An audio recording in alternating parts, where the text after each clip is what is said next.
Bonjour à tous et bienvenue dans cette nouvelle édition. Dans l'actu vendéenne de ce mardi 7 avril, nous allons parler tourisme. Vendée Expansion vient de dévoiler les résultats de son enquête annuelle menée auprès des professionnels vendéens.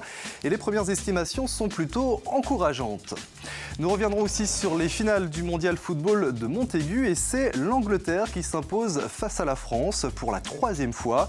Du côté des clubs, le trophée revient à Nantes. L'OM termine 2e. Et puis nous parlerons aussi de culture dans cette édition. Le 3e festival Mélidance vient de baisser le rideau après un week-end où se sont déroulés pas moins de 9 stages. Plus que quelques jours avant les vacances de Pâques, des vacances qui donnent en quelque sorte le coup d'envoi de la saison touristique.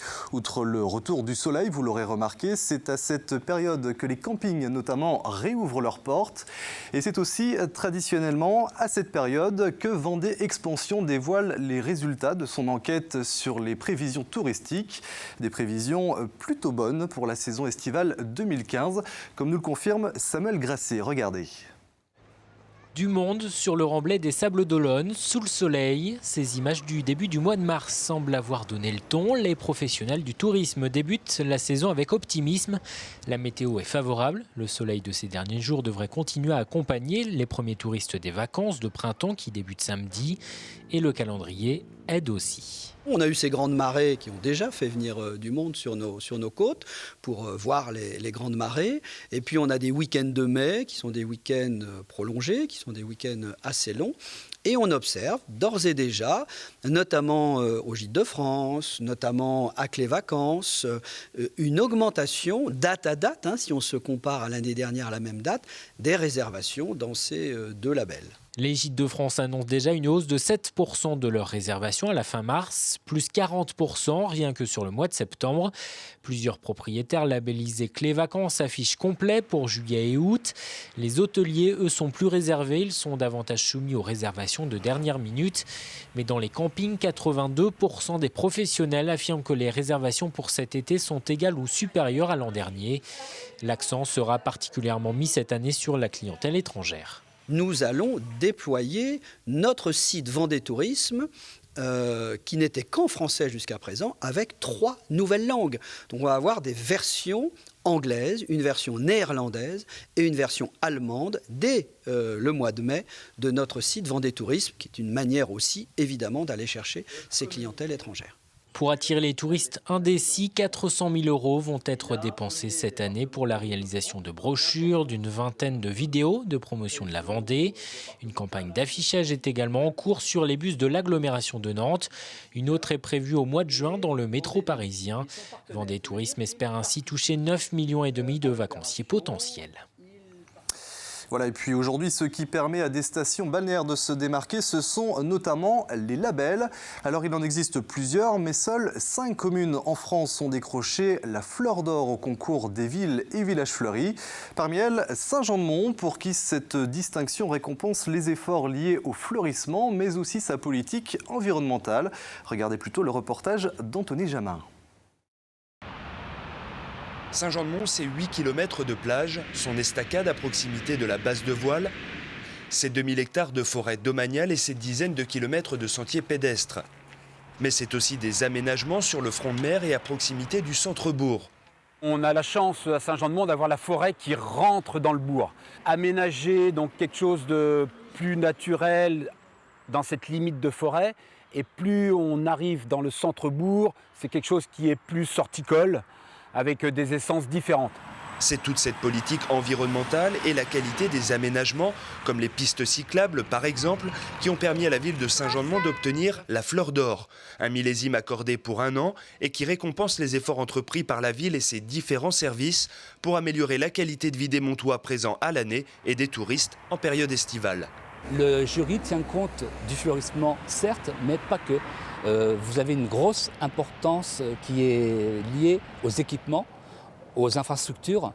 Nous sommes devant l'estacade. L'estacade est le symbole de ces équipements structurants que nous avons réalisés durant le mandat précédent. Les éléments de l'ancienne estacade sont d'ailleurs réutilisés pour l'aménagement d'espaces, comme sur ce rond-point. D'autres aménagements, pour la faune cette fois, ont été disposés aux 4 coins de la station balnéaire, comme ces hôtels à insectes ou ces nids pour les mésanges charbonnières, alliés indispensables à la régulation des chenilles processionnaires qui pullulent en forêt domaniale. À 80%, les nids sont utilisés chaque année.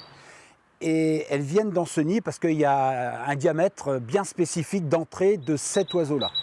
La ville de Saint-Jean-de-Mont, déjà labellisée Ville Fleurie 4 fleurs et certifiée ISO 14001 depuis 2003, vient une nouvelle fois d'élever le niveau avec cette récompense. Seules 5 villes en France l'ont obtenue cette année. Mais cet atout, c'est aussi un défi au quotidien entre aménagement et préservation des milieux. Voilà pour ce reportage tourné il y a quelques jours. Difficile de savoir combien exactement, mais un bon millier de personnes a défilé ce samedi au Sables-d'Olonne contre le projet d'implantation d'une porcherie à Poiroux. Nous l'évoquions la semaine dernière, cette porcherie devrait compter environ 900 truies et produire quelques 23 000 porcelets par an. Une usine à cochons pour les manifestants qui s'opposent donc fermement au projet.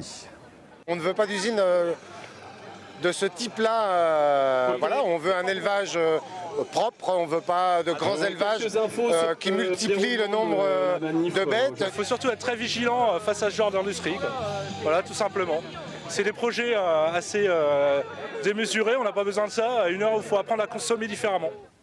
Propos recueillis par notre correspondant au Pays des Olonnes, Jean-Marie Bidot. Et puis autre projet d'implantation qui là aussi fait débat, celui du parc éolien entre l'Île-Dieu et Noirmoutier. Un projet, je vous le rappelle, de 62 machines qui pourraient commencer à produire de l'électricité à partir de 2021. Alors pour informer le public, mais surtout pour recueillir son point de vue et son avis, une commission vient d'ouvrir une permanence à Saint-Hilaire-d'Oriez. Une commission qui animera le débat public durant 3 mois, de début mai à début août. L'objectif principal, c'est de recueillir l'avis de nos concitoyens sur un projet qui est porté par un maître d'ouvrage et après de permettre à ce maître d'ouvrage de se décider sur les suites qu'il donne à son projet, comment est-ce qu'il le poursuit ou pas et s'il le poursuit, comment il le fait évoluer. 2 informations politiques à présent. La première liée à la composition de l'Assemblée départementale. Alors vous le savez, c'est Yves Auvinet qui assure aujourd'hui la présidence. Et pour le seconder, il s'est entouré de 10 vice-présidents, 5 hommes et 5 femmes. Vous les voyez à l'écran. Marcel Gauduchot qui continuera donc d'assurer la fonction de premier vice-président pour les 6 prochaines années. Et parmi les nouveaux élus, on notera la présence d'Isabelle Rivière, conseillère départementale du canton de Montaigu, 2e vice-présidente, ou encore, entre autres, d'Anne-Marie Coulon pour le canton de Luçon. Et puis concernant cette fois les commissions, regardez là aussi la nouvelle organisation. Pour tous les dossiers liés aux finances, c'est Serge Rondeau qui présidera la commission. Wilfried Montassier pour le développement économique. François Bon toujours à la culture, au sport et à l'éducation. Ou encore, entre autres, Isabelle Rivière qui préside dorénavant la commission enfance, famille et insertion. Rencontre à présent avec une femme engagée, tant du point de vue professionnel qu'associatif. Outre sa fonction de chef d'entreprise, Marie-Agnès Mandin est également la première adjointe du maire de l'Aiguillon-sur-Mer et préside aussi l'office de tourisme. Plusieurs activités qui occupent bien ses journées, comme a pu le constater Alix Lanos. Regardez. Oui, normalement il doit y en avoir un. Alors est-ce que c'est un contrat? Faut que je regarde. Marie-Agnès Mandin a créé cette entreprise de construction de bateaux avec son mari en 82. Aujourd'hui, elle gère toute la partie commerciale de l'activité avec une main de maître. Mais pour elle, il n'y a pas de doute, en tant que femme, elle a dû faire doublement ses preuves pour s'intégrer dans un milieu où 90% des professionnels sont des hommes. C'est un milieu... C'est vrai, on doit le dire, quand même assez macho. Bon, s'il y a des marins-pêcheurs qui m'entendent, ils ne vont pas être contents, mais je suis quand même obligée de le dire. Ça a été difficile au départ de se positionner, parce que bon, j'étais plus considérée comme la secrétaire qui tape sur sa machine. Et c'est vrai qu'il s'adressait plus facilement à mon mari. Au bout de plusieurs années de travail, ils ont compris que j'avais aussi une certaine connaissance. Et à la limite, maintenant, je ne sens même plus de frontières. Femme hyperactive, difficile de s'arrêter pour Marie-Agnès. Alors quand elle devient maman, c'est son fils qui va devoir s'adapter à la situation. Notre fils a vécu ici. Quand il était en primaire, il rentrait de l'école, le goûter l'attendait, il y a une petite pièce là-haut, il faisait ses devoirs sous surveillance. Après, au collège, ça a été pareil, ce qui fait qu'à la limite, c'est sa deuxième maison, même pratiquement sa première maison. S'il y a des appels, tu leur dis que je les rappelle. Marie-Agnès partage son temps entre son entreprise et son activité de bénévole à l'Office du tourisme de sa commune. Pas une minute de perdu dans ses journées, il faut être réactive et très organisée. C'est vrai que l'activité Office de tourisme, ça fait déjà plus de 20 ans que je l'ai. C'est vrai qu'au départ, faire le tri dans sa tête, c'est pas évident. Maintenant, je pense que je suis passée maître dans la matière, où je suis capable effectivement de tirer le tiroir quand je suis à Placipèche, de le refermer une fois que je suis dans ma voiture, et je monte dans ma voiture, je prends le volant, et hop, ça y est, je suis avec ma tête sur les dossiers de l'Office de tourisme. Je vous laisse. Faire plusieurs choses à la fois, c'est féminin, sourit la chef d'entreprise. Sa vie, elle l'a toujours menée à 100 à l'heure. Pas question de choisir entre ses différentes casquettes, elle les aime et les assume toutes. Aujourd'hui, elle passera l'après-midi à Placipèche, son entreprise, où elle s'impose au milieu des hommes comme la patronne. Bon, bah écoute, voilà, bonne journée. Oui, merci, toi aussi Manu, à plus. Vous les avez peut-être suivis sur notre antenne. Les finales du 43e mondial football de Montaigu se sont donc déroulées ce lundi devant quelques 8000 spectateurs. Et si beaucoup attendaient la victoire de l'équipe de France, celle-ci s'est finalement inclinée 3-1 face à l'Angleterre. Déception évidemment du sélectionneur des Bleuets qui préfère toutefois souligner le bon parcours de ses jeunes joueurs. On l'écoute au micro de Delphine Ledu. Je pense que c'est un match qui, malgré le score, s'est joué à pas grand-chose. On aurait pu être devant au début. Finalement, c'est eux qui ouvrent le score sur leur première occasion. Ils ont été très efficaces, nous moins. Mais en tout cas, on a présenté un beau visage tout au long du tournoi. Et puis, il faut accepter à un moment donné, quand l'adversaire est plus fort, il faut accepter la victoire de celle-ci. Et puis concernant cette fois la finale du challenge des clubs, ce sont les Canaries qui s'imposent devant les Marseillais sur le score de 2-1. Nantes décroche ainsi son 9e titre du tournoi. Après le sport, on en vient à la culture. Ce week-end, l'association Mélidance organisait son 3e festival aux Herbiers. Au programme, un spectacle, mais surtout des stages encadrés par des chorégraphes de renom. Grégoire de Châtillon a suivi l'un de ces stages. Regardez. Et contraction, boum! Ils sont venus parfois de loin pour participer au cours de Tatiana. Gauche, droite, gauche revient sur... En effet, cette jeune danseuse et chorégraphe a déjà bien roulé sa bosse. Engagée sur la dernière tournée mondiale de Kylie Minogue, elle a également collaboré avec Kamel Wally et Reda. C'est sa 2e participation au festival Mélidance. Pendant 2 jours, elle a donné des cours aux enfants comme aux adultes. C'est influencé de tout ce que j'ai pu pratiquer aussi au long de cette expérience de vie de danseuse. Donc il y a des influences musicales diverses.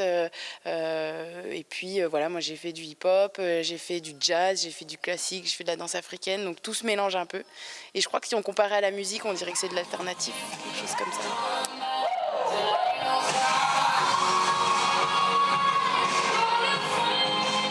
Ces élèves apprécient naturellement les cours de la danseuse, mais aussi l'artiste. C'est super intéressant, moi qui avais arrêté la danse, c'est super intéressant, c'est une super prof. Elle est super naturelle, tout dans la détente, c'est génial. Je regrette pas du tout. Ce cours avait lieu dimanche matin, alors il fallait mieux être motivé. Un peu difficile dimanche matin. Un peu raide, mais ça va s'assouplir par la suite.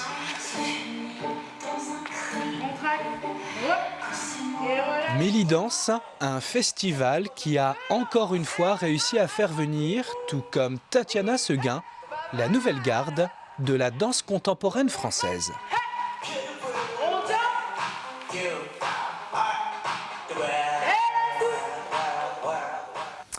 Un clin d'œil à présent et surtout un bon anniversaire à Marcel Plissonneau. Cette habitante de La Roche-sur-Yon souffle aujourd'hui même ses 100 bougies.